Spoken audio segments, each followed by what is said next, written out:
Hey y'all, this is Proverbs 17 in the ASV, March 17th, 2023. Better is a dry morsel with quiet than a house full of feasting with strife. A servant who deals wisely will rule over a son who acts shamefully and will share the inheritance as one of the brothers. The crucible is for silver, and the furnace is for gold, and the Lord tests hearts. An evildoer listens to wicked lips, and a liar gives ear to a mischievous tongue. Whoever mocks the poor insults his maker. He who is glad at calamity will not go unpunished. Grandchildren are the crown of the aged, and the glory of children is their fathers. Fine speech is not becoming to a fool, still less is false speech to a prince. A bribe is like a magic stone in the eyes of the one who gives it. Wherever he turns, he prospers. Whoever covers an offense seeks love, but he who repeats a matter separates close friends. A rebuke goes deeper into a man of understanding than 100 blows into a fool. An evil man seeks only rebellion, and a cruel messenger will be sent against him. Let a man meet a she-bear robbed of her cubs rather than a fool in his folly. If anyone returns evil for good, evil will not depart his house. The beginning of strife is like the letting out of water, so quit before a quarrel breaks out. He who justifies the wicked and he who condemns the righteous are both alike an abomination to the Lord. Why should a fool have money in his hand to buy wisdom when he has no sense? A friend loves at all times, and a brother is born for adversity. One who lacks sense gives a pledge and puts up security in the presence of his neighbor. Whoever loves transgression loves strife. He who makes his door high seeks destruction.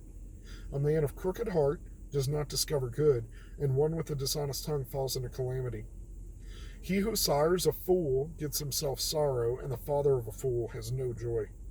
A joyful heart is good medicine, but a crushed spirit dries up the bones. The wicked accept a bribe in secret to pervert the ways of justice. The discerning sets his face toward wisdom, but the eyes of a fool are on the ends of the earth. A foolish son is a grief to his father and bitterness to her who bore him.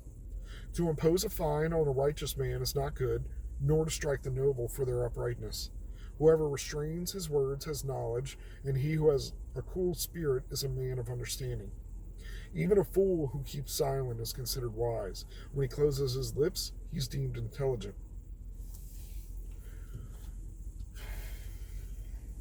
So much, man. Whoever restrains his words have knowledge, and he who has a cool spirit is a man of understanding. If you just shut up and listen, you can probably gain some knowledge from a lot of situations that you're in.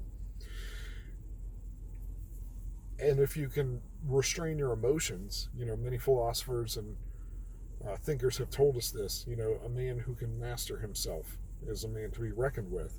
So if you can keep your spirit cool, especially when you're facing adversity or let's just call it loud opinions that you don't agree with or that you feel are foolish or counter to what you believe, just maintain a cool spirit.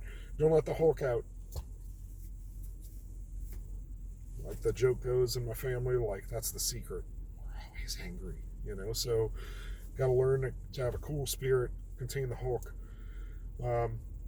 Because when you can do that, you can be smart Hulk. You know what I'm saying? So even a fool who keeps silent is considered wise. When he closes his lips, he's deemed intelligent. There's a quote going around, it's like mafia boss wisdom or something, but that's what the guy is saying. So there's 2 or 3 of them actually, and it's basically like keep your mouth shut. They don't know what you know, but you can know what they know if you just listen.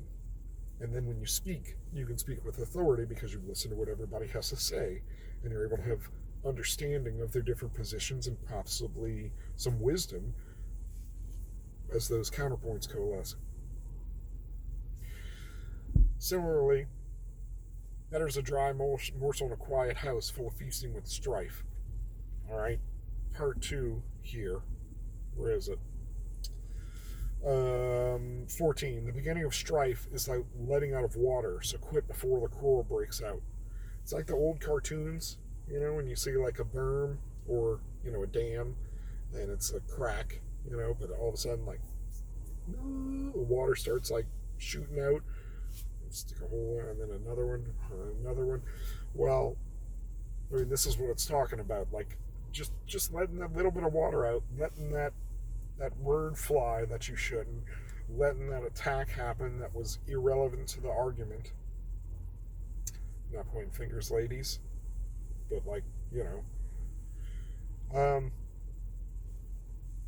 then responding in anger, no matter who started it or who did what or who let that word fly or who brought up what. That's letting little cracks in the dam, that's letting water out, which makes it very easy for it to break and for it to go everywhere and make a mess. So once you have a mess,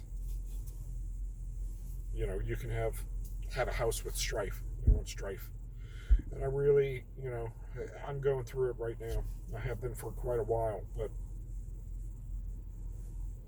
better to be reproved and to get better. So the crucible is for silver, and the furnace is for gold, and the Lord tests hearts. So, trying to keep my heart right. That's pretty much it for me. I mean, there's a lot I could dissect here. That's what I want to say. So that's what I've got here. Remember, number 1, number 14, 27, and 28. So with that, keep the Hulk in. Keep the flames burning, at a cool rate, not a super hot rate. Watch your tongue. Remember, you can choose to bless people, and you can choose to speak life into them and to be affirming instead of placating or worse, attacking. So with that, back to the grind. Got a daytime video up. So huzzah. See you soon. Be blessed.